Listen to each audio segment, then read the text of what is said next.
Cheers and welcome to Hall Winery in beautiful St. Helena, California. My name's Dyon Foster with Chef's Palate, and I'm that guy who made your spice packet that you got last fall with your Kathryn Hall shipment.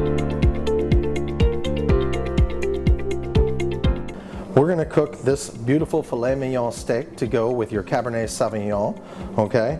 But maybe you wanna start out with a past hors d'oeuvre and you want to use the rest of your filet. So everything that we trimmed off of there, I'm going to show you, we're going to cook that as well, and we're going to put that in a crostini whipped up with a little bit of Beurre cheese and a little bit of Gorgonzola. We're going to make it quick, we're going to make it simple, and your guests are going to flip. So I salt them beforehand and let them rest. I'll often wrap them in paper towels to take the excess moisture off of them so that they cook up better. So what we'll do first with this blend and a lot of other ones when you're cooking with high heat is to actually sear it first, coat it in the blend, then finish it in the oven. This is a carbon steel pan, all right?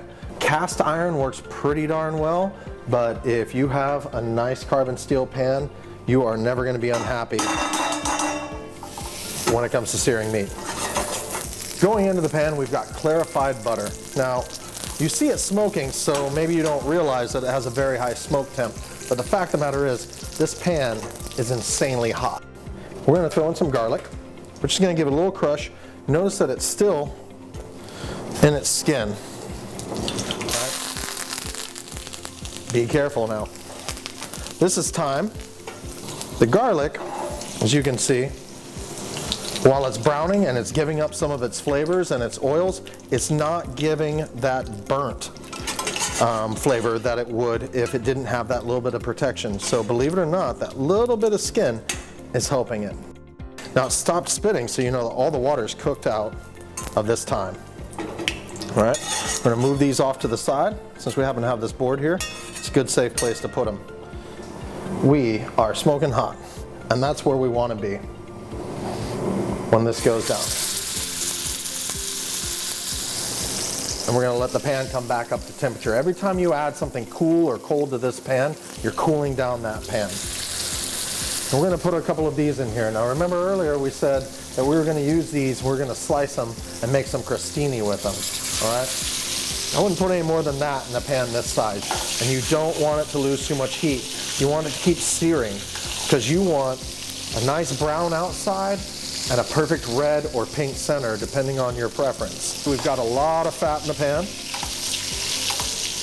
And whenever we bathe it, you can actually see that it's browning the part on the top. But you can see we're getting a nice brown on that side. We're going to the other side as well.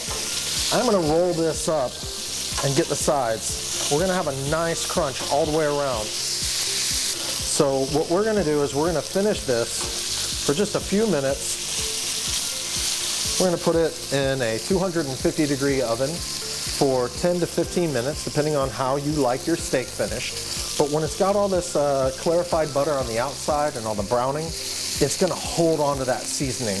And the little bit of juice and the fat that's on the outside is going to keep seeping out to that seasoning, okay? And it's going to make that seasoning bind to it and bring out all the flavors without burning it. We are coming to the end of our steak in the pan. As you can see, it's browned, it's beautiful, and it is literally trying to fall apart in the pan, right?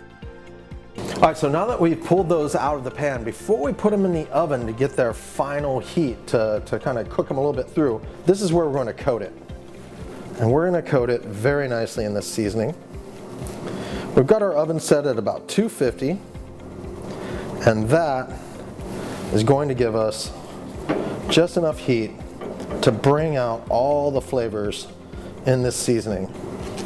And we've got our steak completely covered in that. As you can see, all that clarified butter and all the lovely juices coming out of there is giving that a beautiful coating. And when this comes out, it's going to be a nice crust. And you're going to love it. I brought our beef out of the oven, and as you can see, we now have what should be very nice, so tender that it just wants to fall apart. piece of beef tenderloin. As you can see, it really does just want to fall apart on you. That is a beautiful thing. So you can do your crostini a couple different ways. You can do some small rounds like this, or you can do a longer piece, and you can either cut it. So it kind of depends on what sort of baguette you ended up with from your bakery. So you can cut it and have a little hold for it there, or you can use the skinny end and you can do a round. You can do whichever way you want, or you can just have the whole long piece and let people grab it by that too. And again, that was some Beurre cheese and a little bit of gorgonzola.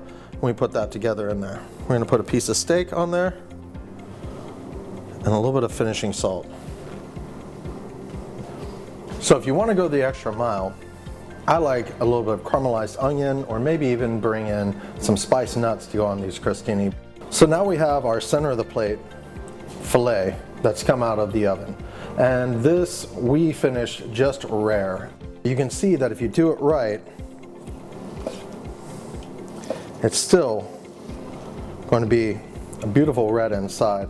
This is, well, it's falling apart, and that's how you want it. So please enjoy that as a center of the plate with any of the sides that you like to put with it. And of course, a nice big glass of Kathryn Hall Cabernet Sauvignon. Thank you very much. My name is Dyon Foster from Hall Winery. Cheers.